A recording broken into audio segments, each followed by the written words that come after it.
Hello friends, എല്ലാവർക്കും good morning. അപ്പോൾ ചെമ്പനീർ പൂവിൻ്റെ ഇന്നത്തെ ഒരു സൂപ്പർ ഹിറ്റ് വിശേഷത്തിലേക്ക് എല്ലാവർക്കും സ്വാഗതം. അങ്ങനെ നമ്മുടെ രേവതിയോട് കണ്ണുകെട്ടി പൂ കെട്ടാനായിട്ട് പറഞ്ഞിരിക്കുകയാണ്. ആ സമയത്ത് രേവതിക്ക് ഭയങ്കര സംശയം, ഇനി ഇവർ രണ്ടുപേരും കൂടി കെട്ടിപ്പിടിച്ച് വല്ല തോളതും കൈയിട്ടൊക്കെയാണ് നിൽക്കുന്നത് എന്നൊക്കെ ആലോചിച്ചുകൊണ്ട് രേവതി ആ തോർത്തൊന്നും മാറ്റി ഇടങ്കണ്ണ് വെച്ച് ഇങ്ങനെ നോക്കുകയാണ്. പക്ഷേ അപ്പോഴേക്കും എന്താ മോളെ എന്നൊക്കെ രവി ചോദിച്ചു കഴിഞ്ഞപ്പോഴേക്കും ഇത് കെട്ടിയത് ഭയങ്കര ഒരു ഇറിറ്റേഷൻ തോന്നുന്നു, എനിക്ക് വല്ലാത്തൊരു ബുദ്ധിമുട്ട്. എടാ സച്ചി നോക്കിയടാ, ദേ മോളുടെ കണ്ണിലെന്തോ ബുദ്ധിമുട്ടെന്ന്, നീ മര്യാദ കെട്ടിക്കൊടുക്കടാ സച്ചി എന്ന് പറഞ്ഞപ്പോഴേക്കും സച്ചി കെട്ടാനായിട്ട് ഓടി വരിക്കണം. അയ്യോ അച്ഛാ, ഈ കെട്ടിയേക്കണതൊരു കുഴപ്പമില്ലല്ലോ, നല്ല രീതിയിൽ തന്നെയാണ് കെട്ടിയിരിക്കുന്നത്, പിന്നെ എന്താ പ്രശ്നം? എനിക്കെന്ത് ഇറിറ്റേഷൻ പോലെ തോന്നി, അതുകൊണ്ടാ. അങ്ങനെ വീണ്ടും പൂ കെട്ടാനായിട്ട് തുടങ്ങിയിരിക്കുക കണ്ണും കെട്ടിയിട്ട്. അപ്പോൾ നമ്മുടെ ആമയാണെങ്കിൽ സച്ചിയുടെ തോളത്തൊന്ന് കയ്യൊക്കെ ഇട്ട് ഇങ്ങനെ നിൽക്കുകയാണ്. ആ സമയത്ത് രേവതിക്ക് ഒരു മനസമാധാനമില്ല. രേവതി വീണ്ടും ഇടം കണ്ണിട്ട് ഇങ്ങനെ നോക്കാൻ പോകുന്ന ആ സമയത്ത് വീണ്ടും ശ്രീകാന്ത് ചോദിക്കുകയാണ്, ഏട്ടത്തി എന്ത് പറ്റി ഏട്ടത്തി? ഒന്നുമില്ല. കണ്ണിന് എന്തൊരു ബുദ്ധിമുട്ടാണല്ലോ ദൈവമേ. അങ്ങനെ രേവതി മനസ്സ് ചിന്തിക്കുകയാണ്, ഇനി ഇവള് സച്ചിയുടെ തോളത്തും കൈയിട്ടിട്ടായിരിക്കും നിൽക്കുന്നത് എന്ന് വിചാരിച്ചുകൊണ്ട് വീണ്ടും തോർത്തൊന്ന് പൊക്കി ഇടം കണ്ണ് വെച്ച് ഇങ്ങനെ നോക്കുകയാണ്. അത് കണ്ടു കഴിഞ്ഞപ്പോഴേക്കും രേവതിയുടെ കിളി മാറിപ്പോയി. ദൈവമേ, ഇവിടെ തോളത്ത് കൈയിട്ടുണ്ടാണോ നിൽക്കുന്നത്? അയ്യോ, ആ കെട്ടടിക്ക് തോർത്തിൻ്റെ കെട്ടടിക്ക്, മതി ഇത്രയൊക്കെ കെട്ടിയാൽ മതി, ഇത്രയും പൂ കെട്ടിയല്ലോ അത് മതി, കെട്ടടിക്ക്. അയ്യോ, ഇതെന്തൊരു തോർത്താണാവോ, ഈ തോർത്ത് വെച്ച് എന്തിനെന്നെ കെട്ടിയത്? അയ്യോ, വൃത്തിയില്ലാത്ത തോർത്ത്, എന്തൊരു നാറ്റമാണോ, കണ്ണൊക്കെ പുകയെ ചൊറിയ എന്തൊക്കെ ചെയ്യുന്നു, കെട്ടഴിക്കാൻ പെട്ടെന്ന്. അങ്ങനെ സച്ചി ഓടി വന്നിട്ട് രേവതിയുടെ തോർത്തിൻ്റെ അങ്ങോട്ട് കെട്ടഴിക്കുകയാണ്. അപ്പോൾ എന്ത് പറ്റി രേവതി? ഇതൊക്കെ മതി, ഇത്രയും കെട്ടിയല്ലോ കണ്ണ് കെട്ടിയിട്ട്, അത് മതി. അയ്യോ, ഇത് വല്ലാത്തൊരു കഷ്ടമായി പോയിട്ടോ രേവതി. എനിക്കിത് ഇത്തിരി നീളം കുറവാണല്ലോ, പക്ഷേ അമേസിങ്. കാരണം കണ്ണ് കെട്ടിയിട്ട് ഇത്രയും കെട്ടിയല്ലോ, അതിന് വളരെ നല്ല കാര്യം തന്നെയാണ്. പക്ഷേ നീളം കുറഞ്ഞു പോയി. എനിക്ക് അമ്പലത്തിൽ പോകണമെന്ന് പറഞ്ഞാലേ, അമ്പലത്തിൽ പോകാൻ ചൂടാൻ വേണ്ടിയില്ലേ, മോളുടെ കല്യാണത്തിന് വേണ്ടിയില്ലല്ലോ, ഇത്രയും മതി, ഇത്രയും നീളം മതി, മനസ്സിലായോ? ഇത്രയും നീളമെങ്കിൽ ഇത്രയും നീളം എന്ന് പറഞ്ഞുകൊണ്ട് അമ്മി സച്ചിയെ വിളിക്കുകയാണ്. കേട്ടോ സച്ചിങ്ങ് വന്നേ. എന്താ അമ്മി? അതെ, എനിക്ക് ഈ മുല്ലപ്പൂ ഒന്ന് ചൂടി തന്നേ. ഇതിടഞ്ഞപ്പോഴേക്കും സച്ചി ആകെ അന്തം വിട്ടിങ്ങ് നോക്കി നിൽക്കുക. അപ്പൊ രേവതി വീണ്ടും സച്ചിയെ തുറിപ്പിച്ചൊന്ന് നോക്കുകയും ചെയ്യാണ്. എന്താണോ നീ നോക്കുന്നത്? എടാ, എൻ്റെ തലയിൽ പൂവൊന്ന് ചൂടിത്തരാൻ. ആമേ, അത് പിന്നെ എനിക്ക് പൂവൊന്നും ചൂടിത്തരാൻ അറിയില്ല. അതേ പൗഡർ എടുത്തില്ലേ സാരി ഉടുപ്പിച്ചെന്നേ, അതുകൊണ്ട് പൗഡർ എടുത്തി തന്നെ പൂ ചൂടി തരികയും ചെയ്യും. ഓ ശരി, അങ്ങനെയെങ്കിൽ അങ്ങനെ. അതെ ശ്രുതി, എനിക്ക് ഈ പൂന്ന് ചൂടിത്താ, പ്ലീസ് ചൂടിത്താ എന്ന് പറഞ്ഞുകൊണ്ട് ശ്രുതി ആ പൂന്ന് ചൂടി കൊടുക്കുകയാണ്. രേവതിക്കാണെങ്കിൽ ഒരു വല്ലാത്തൊരു അപസ്യ നിൽക്കുകയാണ്. ഇവരൊക്കെ എങ്ങനെ വിട്ടാൽ ശരിയാവില്ലല്ലോ എന്നൊക്കെ ആലോചിച്ച് തന്നെ എത്രയൊക്കെ മാറ്റി പിടിച്ചാലും ഇവളെന്തിനാണ് സച്ചിയുടെ കൂടെ തന്നെ ഇങ്ങനെ ഒട്ടി നിൽക്കുന്നത്? ഇവൾക്ക് വേറെ ഒരു പണിയില്ലേ, ചുമ്മാ മനുഷ്യരെ മനസമാധാനം കളയാൻ വേണ്ടി വന്നിരിക്കുന്നു എന്ന് പറഞ്ഞുകൊണ്ട് മനസ്സിലിങ്ങനെ പിറുപിറുക്കുകയാണ് നമ്മുടെ രേവതി. സച്ചിക്കാണെങ്കിൽ അതിലേറെ ടെൻഷൻ. എൻ്റെ ദൈവമേ, അവൾ നിൻ്റെ തല കൊയ്യും. പിന്നീട് കാണിക്കുന്നത് നമ്മുടെ സുധിയാണ്. അപ്പോൾ സുധി ഇങ്ങനെ ഇരിക്കുമ്പോൾ ദൈവമേ എന്ത് ചെയ്യുമെന്ന് അറിയാനുള്ളതൊരു അവസ്ഥയാണ്. അപ്പോൾ സുധിയുടെ ഫോണിലേക്ക് വീണ്ടും നീലിമയുടെ കോള് വരിക. അപ്പോൾ നീലിമയുടെ കോള് കഴിഞ്ഞപ്പോഴേക്കും ദൈവം നീലിമയാണ് വിളിക്കുന്നത്, എടുക്കണ്ട എന്നൊക്കെ വിചാരിച്ചുകൊണ്ട് അങ്ങനെ തന്നെ ഫോൺ വെക്കുകയാണ്. സമയം നീലിമ, ഓഹോ, അപ്പോൾ എൻ്റെ ഫോൺ എടുക്കാതെ ആയല്ലേ? അപ്പം നിനക്ക് എന്നെ ഒരു പേടിയില്ലാതെ, ഞാൻ പറയുന്ന മുഴുവനും പച്ചക്കള്ളമായിട്ടാണ് നിനക്ക് തോന്നുന്നത്, നിനക്കിപ്പോൾ കാണിച്ചു തരാം എന്നും പറഞ്ഞുകൊണ്ട് സുധിക്ക് ഒരു മെസ്സേജ് എടുക്കുക. അപ്പോൾ സുധി ആ മെസ്സേജ് എടുത്ത് നോക്കി കഴിഞ്ഞപ്പോഴേക്കും ദൈവമേ, നീലിമ മെസ്സേജ് അടിച്ചിരിക്കുകയാണല്ലോ, അവളെന്നെ വെറുതെ വിടൂല. മോനെ സുധി, നീ ഫോൺ എടുത്തില്ലെന്ന് വിചാരിച്ചെന്താ ഞാൻ നിന്റെ പിന്നാലെ വരില്ലെന്ന് കരുതിയോ? നിന്റെ കൈ അകലം തന്നെ എൻ്റെ ആളുണ്ട്. നിന്റെ എല്ലാ കള്ളത്തരം പൊളിച്ചെടുക്കാൻ വേണ്ടി സെക്കൻഡുകൾ മതി. നിന്റെ കള്ളത്തരങ്ങളെല്ലാം പൊളിച്ചെടുക്കി നിന്റെ ജീവിതം താറുമാറാക്കാൻ. നിന്റെ പെണ്ണിനോടൊപ്പം നിനക്ക് സുഖമായി ജീവിക്കണമെങ്കിൽ എൻ്റെ പൈസ എനിക്ക് കിട്ടിയേ മതിയാവുള്ളൂ, അല്ലെങ്കിൽ പൊന്നു മോനെ നിന്റെ ജീവിതം തകർന്നു. നിന്റെ ഭാര്യയോടൊത്ത് നിനക്ക് സുഖമായിട്ട് ജീവിക്കാൻ പറ്റുമെന്ന് നീ കരുതണ്ട മോനെ എന്നൊക്കെ ഇങ്ങനെ ആണ് മെസ്സേജ് അയച്ചിരിക്കുന്നത്. നമുക്ക് കേട്ടുകഴിഞ്ഞപ്പോഴേക്കും സുധിക്ക് ആകെ പേടി തോന്നുകയാണ്. അങ്ങനെ പിന്നീട് നമ്മുടെ ചന്ദ്ര സുധിയെ വിളിക്കുകയാണ്. അയ്യോ, ദേ അമ്മയാണല്ലോ വിളിക്കുന്നത് എന്ന് പറഞ്ഞുകൊണ്ട് ഫോൺ എടുക്കുകയാണ്. അമ്മേ, എന്തൊക്കെയുണ്ട് അമ്മ വിശേഷം? അമ്മ എപ്പോഴാണ് അമ്മ വരുന്നത് എന്ന് ചോദിക്കുകയാണ്. പോടാ, നീ എന്നോട് കൂടുതലും മിണ്ടണ്ട, എടാ എന്നെ നീ വിളിച്ചോ? അവിടെ ഒരു സ്നേഹം പോലും. അമ്മ അത് പിന്നെ തിരക്കായിപ്പോയി അമ്മ, അതുകൊണ്ടല്ലേ അമ്മ വിളിക്കാതിരുന്നത്. എടാ, എത്ര തിരക്കാണെങ്കിലും സ്വന്തം അമ്മയെ വിളിക്കണ്ടേടാ, വിളിക്കാതെ നീയാണോ? അമ്മ സോറി അമ്മ അത് വിട്ടേര്. ശരി, നീ ഭക്ഷണം കഴിച്ചോ ചോദിച്ചപ്പോഴേക്കും അത് പിന്നെ അമ്മ ഭക്ഷണമൊക്കെ കഴിച്ച്, ശ്രുതിയാണ് ഇപ്പോൾ ഭക്ഷണമെല്ലാം ഉണ്ടാക്കണതല്ലോ. പക്ഷെ ശ്രുതിയുടെ ഫുഡേ അടിപൊളി ഫുഡാ, നന്നായിട്ട് അവൾ കുക്ക് ചെയ്യുന്നുണ്ട്, നല്ല ടേസ്റ്റാ അമ്മേ. ഇത് കേട്ട ചന്ദ്രയാണെങ്കിൽ പൊട്ടിച്ചിരിക്കുകയാണ്. എടാ, നീ എന്നെ ഇങ്ങനെ ചിരിപ്പിച്ച് കൊല്ല അല്ലല്ലേടാ, എനിക്കറിയാലോ കാര്യങ്ങളെല്ലാം. അമ്മേ അത് പിന്നെ ഭക്ഷണം കഴിക്കാൻ വേണ്ടി ഇവിടെ എത്തിയിരിക്കണമെന്നാണ് ശ്രുതി പറയുന്നത്. എത്തിയില്ലെങ്കിൽ അവളെന്നെ ശരിയാക്കും പോലും. അതുകൊണ്ട് ഒരു നിവൃത്തിയില്ലാതെയാണ് അമ്മേ ഞാനിവിടെ ഭക്ഷണം കഴിക്കാൻ വേണ്ടി എത്തിയത്. ഒരു രക്ഷയില്ല. എന്നാലും അമ്മേ ശ്രുതിക്ക് മുട്ടം പണി കൊടുത്തിട്ടാ അമ്മ പോയത്. രേവതി ഇപ്പം ഇല്ലാത്തതുകൊണ്ട് രേവതിയുടെ കാര്യങ്ങളും നോക്കണം. രേവതിയുടെ കാല് വയ്യാതിരിക്കുകയാണല്ലോ അമ്മേ. എന്നാലും ഇങ്ങനൊരു പണി തരണ്ടായിരുന്നു അമ്മേ. എടാ അനുഭവിക്കടാ, കുറെ നീ അനുഭവിക്ക്.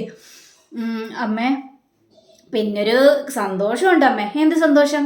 അതല്ല, അമ്മയില്ലാത്തത് കൊണ്ട് സ്വർണത്തിന്റെ കാര്യം ഇവിടെ ആരും ചോദിക്കില്ല. ഓഹോ, അപ്പൊ ഞാനില്ലാത്തത് കൊണ്ട് ഞാൻ അങ്ങോട്ട് വരണ്ടെന്നാണോ നീ പറയുന്നത്? എങ്കിലൊരു കാര്യം ചെയ്യടാ, ഞാൻ ഇവിടെ തന്നെ എൻ്റെ ജീവിതം അവസാനിപ്പിച്ചേക്കാം.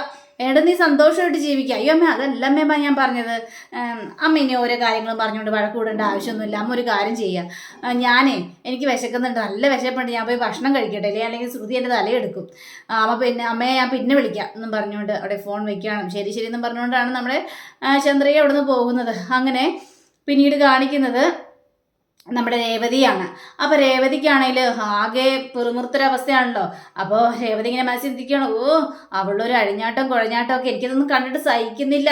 എനിക്ക് കാലൊക്കെ നേരെ നിന്നിരുന്നെങ്കിൽ അവളെ പിടിച്ച് ഒറ്റ ചവിട്ട് എന്ന് പറഞ്ഞുകൊണ്ട് കാലിൽ പിടിച്ച് തൊടുകയാണ്. അയ്യോ എൻ്റെ അമ്മ, എൻ്റെ കാല്.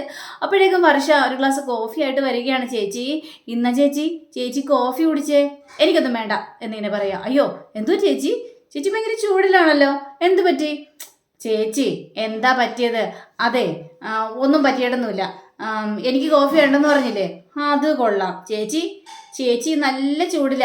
അപ്പം ഈ ചൂടുള്ള കോഫിയും കൂടി കുടിച്ചു കഴിഞ്ഞിട്ടുണ്ടെങ്കിൽ നന്നായിട്ടൊന്ന് വേർക്കട്ടേന്നേ, കുടിക്കുക ചേച്ചി ഈ കോഫി എന്ന് പറഞ്ഞു കഴിഞ്ഞപ്പോഴേക്കും എനിക്ക് വേണ്ടെന്നല്ലേ പറഞ്ഞത്. അതുകൊണ്ട് വേർപ്പൊക്കെ തൂത്തുകളയാണ്. വേണ്ടെങ്കിൽ വേണ്ട, ഞാൻ പോകാമെന്ന് പറഞ്ഞുകൊണ്ട് നമ്മുടെ വർഷം അങ്ങോട്ട് പോകാൻ പോകുന്ന സമയത്ത്, വർഷേ ഇങ്ങോട്ട് വന്നേ.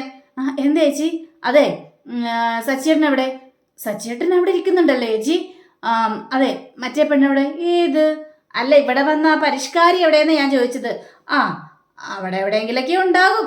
അല്ല അമ്പലത്തിൽ പോകണമെന്നൊക്കെ പറഞ്ഞായിരുന്നല്ലോ, അതുകൊണ്ടാണ് ഞാൻ ചോദിച്ചത് എവിടെയെന്ന്. അമ്പലത്തിൽ പോയിട്ടുണ്ടാവില്ല, അമ്പലത്തിൽ പോകണമായിരിക്കും. പോകുന്നുണ്ടെങ്കിൽ സച്ചിയേട്ടനും പോകുമല്ലോ. സച്ചിയേട്ടൻ എവിടെ കാണോ? രണ്ടുപേരും കൂടെ ഒരുമിച്ചല്ലേ പോകുന്നത്. ആ ചേച്ചിയെ കൊണ്ടുപോകാൻ വേണ്ടി സച്ചിയേട്ടൻ ഇങ്ങനെ കാത്തിരിക്കുകയല്ലേ. പിന്നെ കുറേ സ്ഥലങ്ങളൊക്കെ കാണുമെന്നും പറഞ്ഞു. കുറേ സ്ഥലങ്ങളൊക്കെ കാണണമെന്ന് പറഞ്ഞല്ലേ? അത് ശരിയാവില്ലല്ലോ, ഞാനിപ്പോൾ കാണിച്ചു കൊടുക്കാം എന്നും പറഞ്ഞുകൊണ്ട് നമ്മുടെ രേവതി ആ വണ്ടി വീൽ ചെയർ ഉന്തി കൊണ്ടുപോകണം. ചേച്ചി അവിടെ നിൽക്കുക, ചേച്ചി അങ്ങോട്ട് പോയി, ചേച്ചി ഇങ്ങനെ പോകല്ലേ ചേച്ചി? ചേച്ചിയുടെ ഒരു കാര്യം. അങ്ങനെ സച്ചി ആണെങ്കിൽ ആകെ ടെൻഷനിലാണ്. അപ്പോൾ സച്ചി ഫോൺ ചെയ്തിട്ട്, എടാ എന്തെങ്കിലും ട്രിപ്പ് വന്നോടാ? ഇല്ലല്ലോ സച്ചി. എടാ എന്തെങ്കിലും ഒരു ട്രിപ്പ് പറയടാ, അല്ലെങ്കിൽ ആകെ പ്രശ്നമാകൂടാ. ആമി ഇപ്പം വരും എൻ്റെ അടുത്ത് അമ്പലത്തിൽ പോകാൻ പറഞ്ഞിട്ട്. ഇതാകെ പ്രശ്നം, അവളുടെ മുന്നിൽ നിന്ന് രക്ഷപ്പെടാൻ വേണ്ടി എനിക്ക് ഇതേ വഴിയുള്ളൂ, ഞാൻ നോക്കട്ടെ എന്ന് പറഞ്ഞുകൊണ്ട് ഫോൺ വെക്കുകയാണ്. ദൈവമേ ഇപ്പം ഞാൻ എന്ത് ചെയ്യും? ആമിയെ കൊണ്ട് അമ്പലത്തിൽ പോയി കഴിഞ്ഞാൽ രേവതി എന്നെ ശരിയാക്കും. അതേ ആമിയെ കൊണ്ടുപോയില്ലെങ്കിൽ ആമി എന്നെ ശരിയാക്കും. ഇത് വല്ലാത്തൊരവസ്ഥയാണല്ലോ. അങ്ങനെയും പറഞ്ഞുകൊണ്ട് നിൽക്കുമ്പോഴാണ് ദയ വരുന്നു. ആമി നല്ല സാരിയെ കൊടുത്ത് മുല്ലപ്പൊക്കെ ചൂടി നല്ല അടിപൊളിയായിട്ട് ഇങ്ങോട്ട് വരികയാണ്. സച്ചി വാ പോകാം നമുക്ക്. അപ്പോൾ സച്ചി ആമിയെ തന്നെ ഇങ്ങനെ തുറിച്ചിങ്ങനെ നോക്കിയാണ്. എടാ നീ എന്താണ് ഇങ്ങനെ നോക്കുന്നത്? എടാ അമ്പലത്തിൽ പോകാന്ന്. അത് പിന്നെ എന്തത്? പിന്നെ വാ അമ്പലത്തിൽ പോകാം. അത് പിന്നെ പെട്രോളില്ലെന്നോ? പെട്രോളില്ലേ? നീ എന്തൊക്കെയാ പറയുന്നത്? പെട്രോളൊക്കെ കാണും, നീ ഇങ്ങോട്ട് വന്നേ. അല്ല വണ്ടി കേടാണ്. എന്തൊക്കെയാണ് ഇവൻ സംസാരിക്കുന്നത്? ശരി വണ്ടി കേടാണെങ്കിൽ കേടായിക്കോട്ടെ, നമുക്കൊരു ടാക്സി പിടിച്ചിട്ട് പോകാം, നീ ഇങ്ങോട്ട് വന്നേ. അത് പിന്നെ ടാക്സിക്ക് പോലൊന്നും ശരിയാവില്ല, നീ പോയിക്കോ ഒറ്റക്ക്. ഞാൻ ഒറ്റക്ക് പോകാനോ? കൊള്ളാം, നീ കാനഡയിൽ നിന്ന് വന്നത് ഒറ്റക്കല്ലേ, അപ്പോൾ നീ ഒറ്റക്ക് പോയിക്കോ.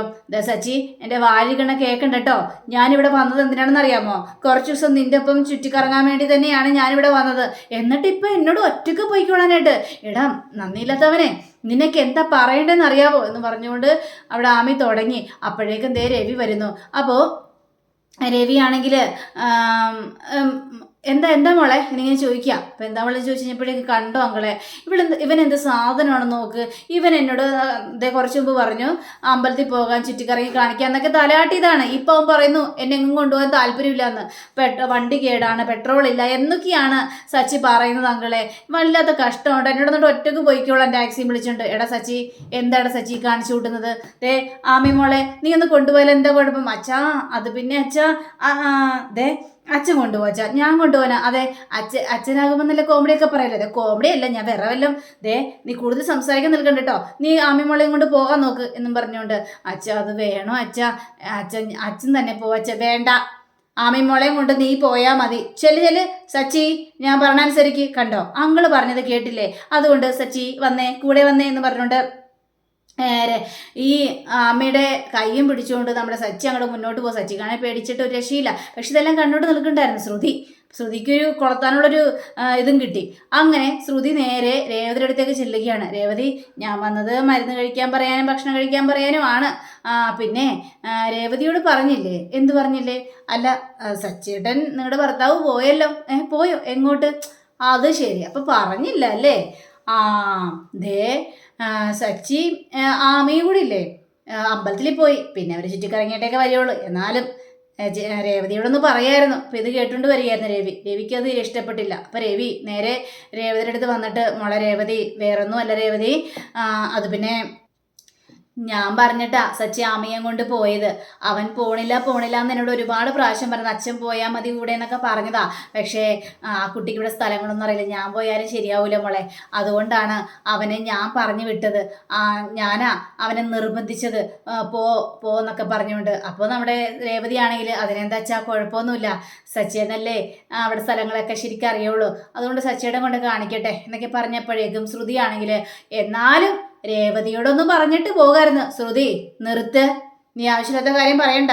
അയ്യോ അച്ഛാ, ഞാനിവിടെ വന്നത് രേവതിക്കും മരുന്നെടുത്ത് കൊടുക്കാനും ഭക്ഷണം എടുത്ത് കൊടുക്കാനാണ്. നീ ചെല്ല്, അകത്തേക്ക് കയറിപ്പോ എന്ന് പറഞ്ഞുകൊണ്ട് ശ്രുതിയെ പറഞ്ഞയച്ചു കഴിഞ്ഞപ്പോഴേക്കും, മോളെ വാ, നമുക്ക് ഭക്ഷണം കഴിക്കാം. അച്ഛാ, വേണ്ട അച്ഛാ, എനിക്ക് വിശപ്പില്ല. അത് പറഞ്ഞാൽ പറ്റില്ല. നമുക്ക് രണ്ടുപേർക്കും കൂടി ഒരുമിച്ച് ഇന്ന് ഭക്ഷണം കഴിക്കാം. അച്ഛാ, ഞാൻ പറഞ്ഞ സത്യം തന്നെയാ, എനിക്ക് വേണ്ട. ഏതായാലും സച്ചേട്ടൻ പുറത്തു പോയിരിക്കുകയല്ലേ, വരട്ടെ.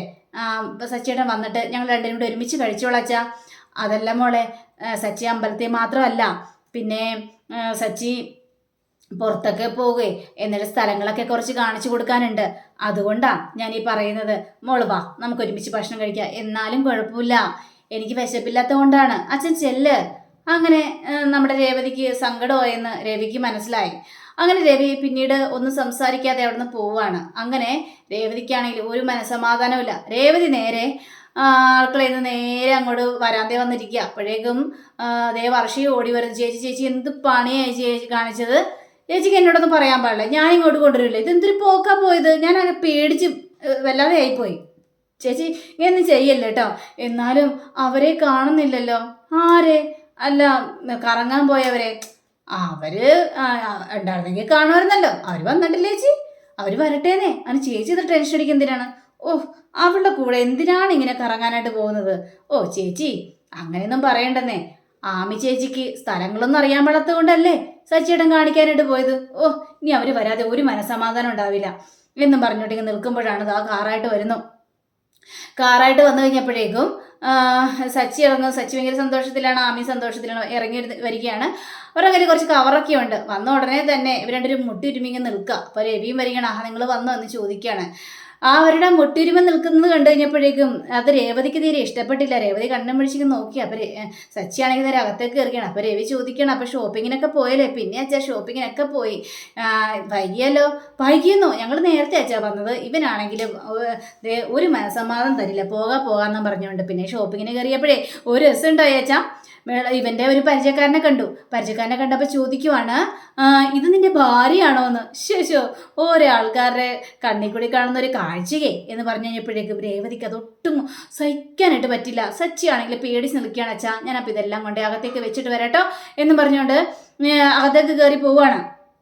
അപ്പോൾ നമ്മുടെ രേവതി ഇങ്ങനെ തുറിച്ച് നോക്കിയാണ്.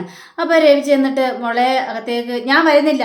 അപ്പോൾ രവി ആണെങ്കിൽ ശരി മോനെ എടാ ഞാൻ പോവാണ്ട, അച്ഛൻ ഇവിടെ നിൽക്കച്ചാ, എല്ലാത്തിനും കാരണം അച്ഛൻ തന്നെയാണ്, ഇതിനൊരു സൊല്യൂഷൻ കണ്ടെത്തിയിട്ട് അച്ഛൻ പോയാൽ മതി അച്ഛാ എന്ന് പറഞ്ഞുകൊണ്ട് പിടിച്ചിരുത്തിക്കൊണ്ട് വിടറാ ഞാൻ പോവാടാന്ന് പറഞ്ഞുകൊണ്ട് ഒറ്റ പോക്കാണ് നമ്മുടെ രവി.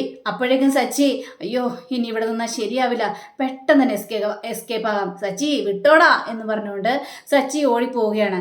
അപ്പോൾ നമ്മുടെ രേവതിയാണെങ്കിൽ, അപ്പം എൻ്റെ നിന്ന് എസ്കേപ്പ് ആയാണല്ലേ വർഷേ, ആ അങ്ങോട്ട് പോയ മാന്യനായ മനുഷ്യനില്ലേ, ആ മനുഷ്യന്റെ അടുത്തേക്ക് എന്നെ കൊണ്ടുപോ, ചെല്ല് എന്ന് പറഞ്ഞുകൊണ്ട് നമ്മുടെ വർഷയാണെങ്കിൽ സച്ചിന്റെ അടുത്തേക്ക് കൊണ്ട് ചെല്ലുകയാണ്. അന്ന് രാത്രിയായി കഴിഞ്ഞപ്പോഴേക്കും രേവതി കിടക്കാനുള്ള തയ്യാറെടുപ്പെടുക്കുകയാണ്. അപ്പോൾ ആമ ചോദിക്കുകയാണ്, മരുന്ന് കഴിച്ചോ? ഞാൻ മരുന്ന് എടുത്ത് തരട്ടെ? ഒന്നും കുഴപ്പമില്ല, ഞാനെടുത്ത് കഴിച്ചോളാം, ആമ കിടന്നോളൂ എന്നൊക്കെ പറയാം. ഒന്നും കുഴപ്പമില്ലെന്നേ, ഞാനിവിടെ ഇരിക്കാം. അങ്ങനെ ഒരു നമ്മുടെ ആമയ്ക്ക് ഒരു ഫോൺ കോൾ വരികയാണ്. ഇപ്പം വരാട്ടോ എന്ന് പറഞ്ഞുകൊണ്ട് ആമ ആ ഫോണിൽ സംസാരിക്കാം. ഏതൊരു ബോയ് ഫ്രണ്ടിനോടാണ് സംസാരിക്കുന്നത്. അപ്പോൾ രേവതിയുടെ മനസ്സിൽ മുഴുവനും സച്ചി പറഞ്ഞ ആ കാര്യങ്ങൾ ആലോചിക്കുന്നത്. ദൈവമേ, ഏതൊരു ഫ്രണ്ട് വന്നിട്ട് ആമിയെ കണ്ടു കഴിഞ്ഞപ്പോഴേക്കും ഭാര്യയാണോ എന്ന് ചോദിച്ച ആ ഒരു കാര്യമാണ് നമ്മുടെ രേവതി ആലോചിക്കുന്നത്. അപ്പം അങ്ങനെയും കാണിച്ചുകൊണ്ടാണ് ഇന്നത്തെ റിവ്യൂ ഇവിടെ അവസാനിച്ചിരിക്കുന്നത്. അടുത്ത റിവ്യൂവിനെ കാത്തിരിക്കുക, സബ്സ്ക്രൈബ് ചെയ്യുക. എല്ലാവർക്കും നല്ലൊരു ദിനം ആശംസിക്കുന്നു. നമസ്കാരം. Thank you. Bye bye.